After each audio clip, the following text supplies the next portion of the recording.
Hello दोस्तों, जय माता दी।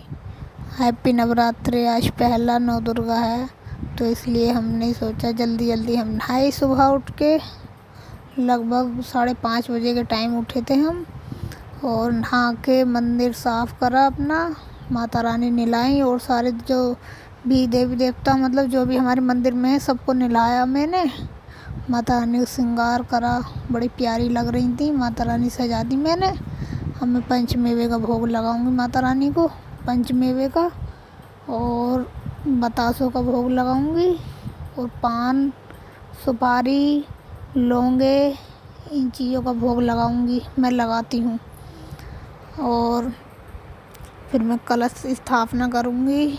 उसके बाद जौ बोऊंगी। दोस्तों, जो कौन कौन बोता है कमेंट में ज़रूर बताना। बहुत लोग जो नहीं बोते हैं, लेकिन मैं भी पिछले साल से बोना शुरू किया था। मुझे भी नहीं मालूम था जो बोते हैं या नहीं, लेकिन अब मैं करती हूँ।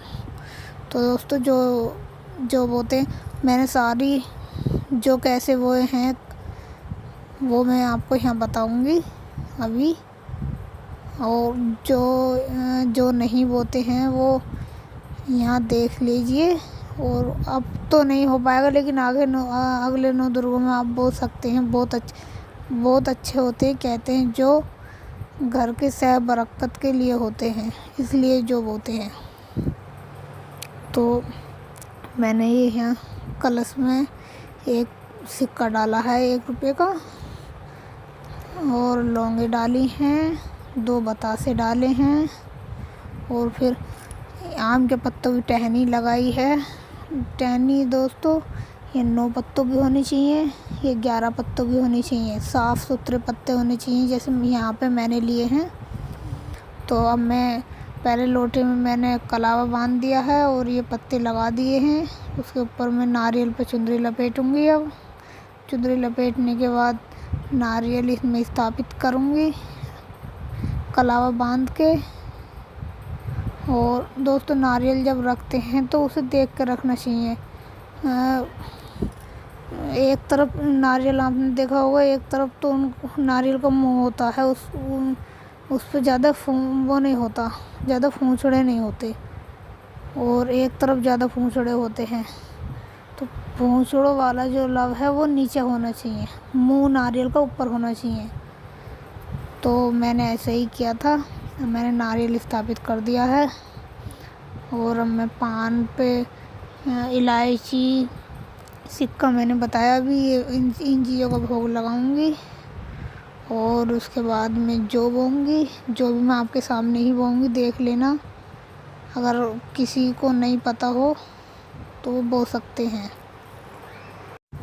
और मैंने इतना काम कर दिया है, और ये जो फालतू सामान है वो मैं एक तरफ हटा रही हूँ, क्योंकि जब पूजा स्थापना होती है बहुत सारा सामान फैल जाता है। तो मैं इसे एक तरफ हटा दूँगी, यहाँ से साफ़ करके फिर जो बोऊंगी। आप देखना जो मैं कैसे बोऊंगी। मैंने अब सामान हटा दिया है सारा। अब मैं अखंड जोत जलाने के लिए बत्ती बनाऊंगी। दोस्तों, बत्ती मैं कलावे की बनाऊंगी। पहले मैं रुई की बत्ती बनाती थी, लेकिन क्या होता है ना, उसे बहुत जल्दी जल्दी ऊपर सरकाना पड़ता है। और जो कलावे की बत्ती होती है वो अच्छी होती है, उसे इतनी जल्दी सरकाना नहीं पड़ता, वो ज़्यादा टाइम तक जलती है।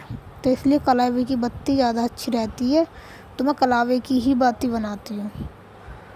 तो आप भी दोस्तों कलावे की ही बाती बनाया करो, क्योंकि कलावे की अच्छी होती है। कहते हैं कि कलावे की बातें अच्छी होती है और जलती भी ज़्यादा टाइम तक है, तो इसलिए मैं कलावे की बनाती हूँ।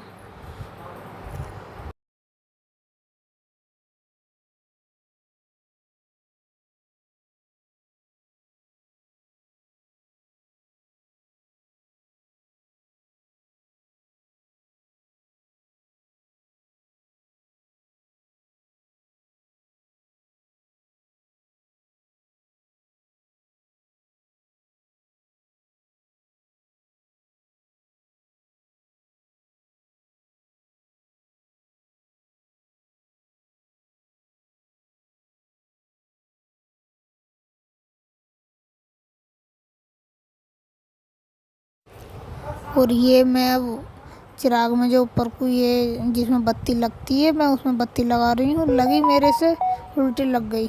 तो मैंने अपने पति को दे दी कि आप लगाओ। और अब ये हांडी ली है मिट्टी की, और मिट्टी ली है बारीक। दोस्तों मैंने मिट्टी हाथों से बारीक की है। मिट्टी बारीक करके डालनी चाहिए, जो बोनी चाहिए। उसमें जो मोटी मोटी डली होती है वो नहीं होनी चाहिए, वरना जो इतनी जल्दी नहीं वो होंगे। तो मैंने ये मिट्टी बारीक कर ली है, हांडी भर ली है। अब इसमें हम गिरेंगे जो। हमने हांडी तो भर ली है मिट्टी से। अब इसमें हम जो मिलाएंगे।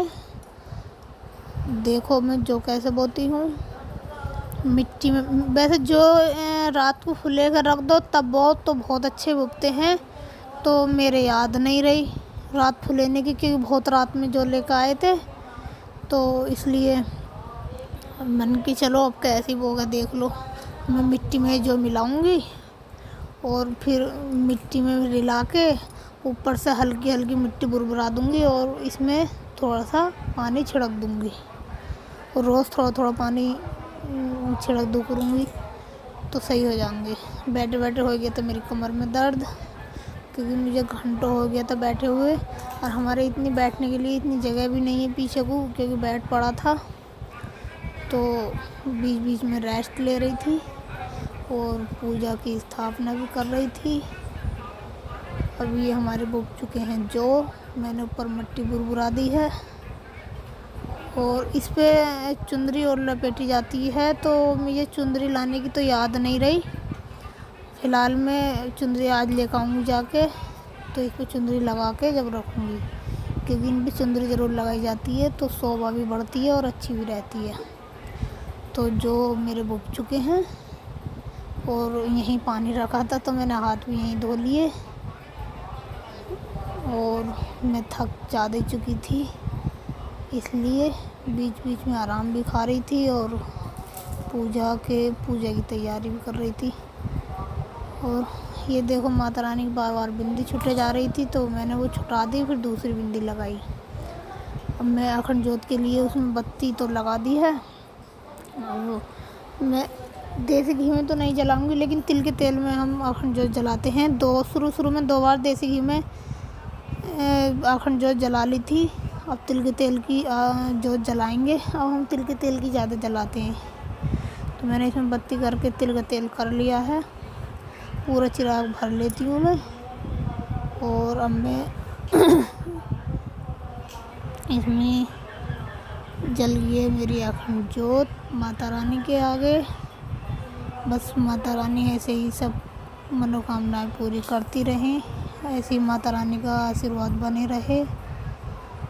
मैंने 2 बत्ती बना ली है। अब मैं 2 बत्ती लगाऊंगी और छोटा चिराग भी जलाऊंगी आरती करने के लिए, क्योंकि वो अलग से, क्योंकि अखंड ज्योत तो एक जगह स्थापित हो गई। अब ये 9 दिन तक यहीं रहेगी, हिलेगी भी नहीं।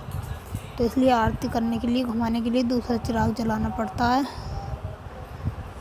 तो अब मैं दूसरा चिराग जलाऊंगी और आरती करूंगी। देखिए मेरा ब्लॉग आगे तक।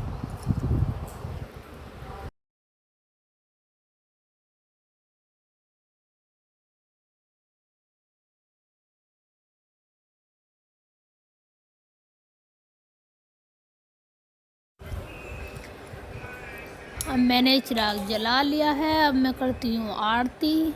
आरती की आवाज़ तो आपको नहीं आएगी, क्योंकि आवाज़ मैंने रोक रखी है। तो अब मैंने कर ली है आरती, क्योंकि कलश की भी आरती उतारी जाती है, जो की भी आरती उतारी जाती है। और ये देखिए हमारे मंदिर का फाइनल लुक कितना प्यारा लग रहा है, कितनी प्यारी माता रानी लग रही है।